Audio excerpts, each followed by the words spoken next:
नमस्कार, आप देख रहे हैं जीबीएन 24 न्यूज और मैं हूं आपके साथ रोहित वर्मा। इस वक्त की बड़ी खबर पटना से निकल कर आ रही है, जहां जन अधिकार पार्टी के जाप सुप्रीमो पप्पू यादव ने मौजूदा नीतीश सरकार पर हमला बोलते हुए कहा है कि दारू माफिया और सियासत में बैठे लोगों का एक गहरा रिश्ता है और अब नीतीश कुमार चाह कर भी बिहार में दारू चालू नहीं कर सकते, क्योंकि दारू माफिया यह बिल्कुल नहीं होने देंगे। दारू माफिया नहीं चाहते हैं कि दारू टैक्स के साथ ओपन होगा। साथ ही साथ उन्होंने कहा कि पुलिस और पदाधिकारी को सबसे ज्यादा मुनाफा दारू से मिल रही है। वहीं उन्होंने नीतीश सरकार से मांग की है कि 6 महीने के अंदर डेडलाइन ले, नहीं तो टैक्स के साथ बड़े शहरों में शराब की दुकान को खोले और 5 से ज्यादा दुकानें को चालू ना करें। अधिक जानकारी के लिए लेकर जाप सुप्रीमो पप्पू यादव ने क्या कुछ कहा। देखिए, 2-3 बात समझिए। पहले तो आप ये जानिए कि दुनिया मूलवासी आदिवासी पूरे वर्ल्ड का जो संस्कृति है, कल्चर है, इतिहास है, वो जो क्रांति हुई है दुनिया में मानवीय सभ्यता के, मानवीय जीवन के निर्माण के लिए, उसमें आदिवासी, बाद में जो कमज़ोर तबके में जो दलित वर्ग है, आप जिस भी क्रांति को उठा के देखिएगा, पानीपत का हो, सन 57 का हो, 47 का हो, 71 का हो, जालियांवाला बाग का हो, हिंदुस्तान पाकिस्तान का हो, या उसके पहले जो भी हिस्ट्री आध्यात्मिक क्रांति हुई, उसमें दलितों की योगदान, आदिवासियों का योगदान सबसे बड़ा। हम लोगों ने भारत और विश्व के निर्माण की जो द्योतक थे हमारे आदिवासी दलित, जिन्होंने सामाजिक, सांस्कृतिक, राजनीतिक और मानवीय क्रांति, आध्यात्मिक क्रांति का बदलाव लाया, उसके इतिहास को हम लोगों ने मिटा दिया, उसके इतिहास के पन्नों को गायब कर दिया। वाल्मीकि जी,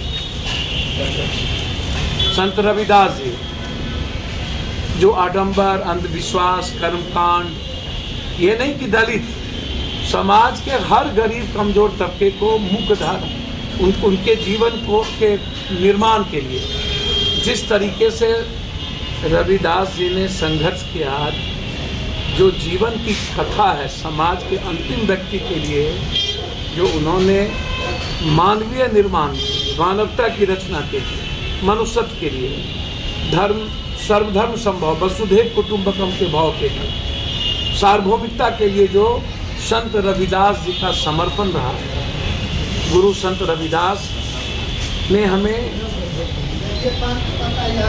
आर्थिक, सामाजिक, सांस्कृतिक रूप से लड़ना सिखाया, जीना सिखाया, राजनीतिक रूप से अपने अधिकार, अपने विचारों के लिए हमें मजबूत किया, हमें भाग और किस्मत जैसी चीज़ों से दूर करने की कोशिश की। ये जो दुनियावी चीज़ों में दलित और आदिवासियों के इतिहास को समाप्त कर आडंबर और कर्मकांड को प्रवेश किया गया, भाग और किस्मत को जीवन में लाया गया, उसके खिलाफ बहुत बड़े संघर्ष किए संत रविदास।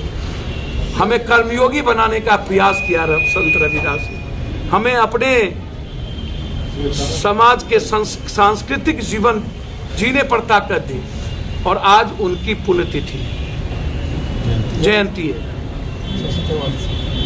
और आज उनकी जयंती पर हमें संकल्प लेना चाहिए कि हम कैसे समाज के दलित, कमजोर तबके के बच्चों की शैक्षणिक, आर्थिक, राजनीतिक भागीदारी बराबरी का हो। वर्तमान सरकार लगातार हमला करते जा रहे हैं संत रविदास, वाल्मीकि, बाबा साहब अम्बेडकर,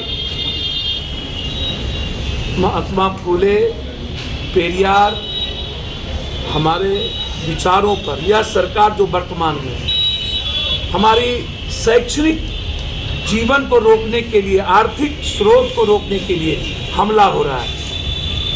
पूरी आरक्षण को खत्म कर दी गई है 6 सालों के अंदर, और अब आरक्षण को पर कुछ कोई बोलेगा नहीं, क्योंकि अब जरूरत ही नहीं पड़ेगी इस सरकार को समाप्त करने। वाल्मीकि जी जैसे, बाबा साहब अम्बेडकर के का जो मूल ताकत था, शिक्षा, संघर्ष, और आर्थिक आज़ादी की, उस पर हमला है बरका इस केंद्र सरकार का।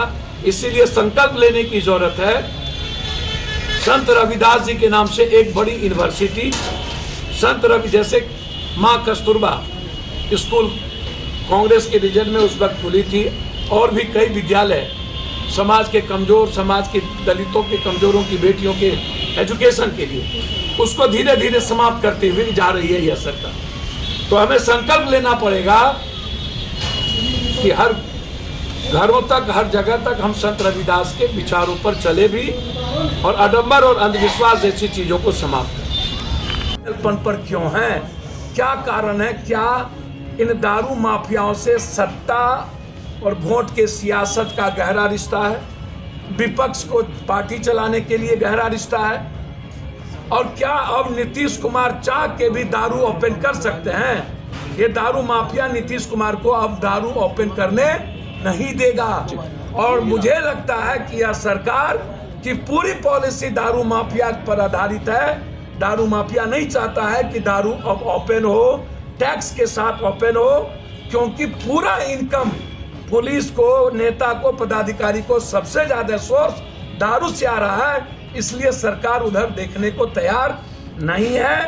नीतीश जी, या तो आप 6 महीने के अंदर डेडलाइन लें, एक बूंद दारू नहीं मिलेगा, मिला तो पूरी सरकार आप इस्तीफा दें, या तो आप टैक्स के साथ बड़े शहरों में दारू का दुकान 5 से ज्यादा ना खोलें, या तो आप पूरा बूंद दारू बंद कर दें, या तो आप निर्णय लें कि एसपी कलेक्टर पर केस नहीं होगा, सरकार भी इस्तीफा देगी, मंत्रिमंडल से इस्तीफा देंगे, या नहीं तो आप टैक्स के साथ दारू को ओपन शहरों में करें। ये मेरा आग्रह है। आप जिद पर अड़िए, मुझे कोई आपत्ति नहीं है, लेकिन दारू के चलते अपराधी माफिया नेताओं का घर मत भरिए, और दलित और गरीब और कमजोर तबके के लोगों को दारू परोस के आप मारने की तैयारी ना करें।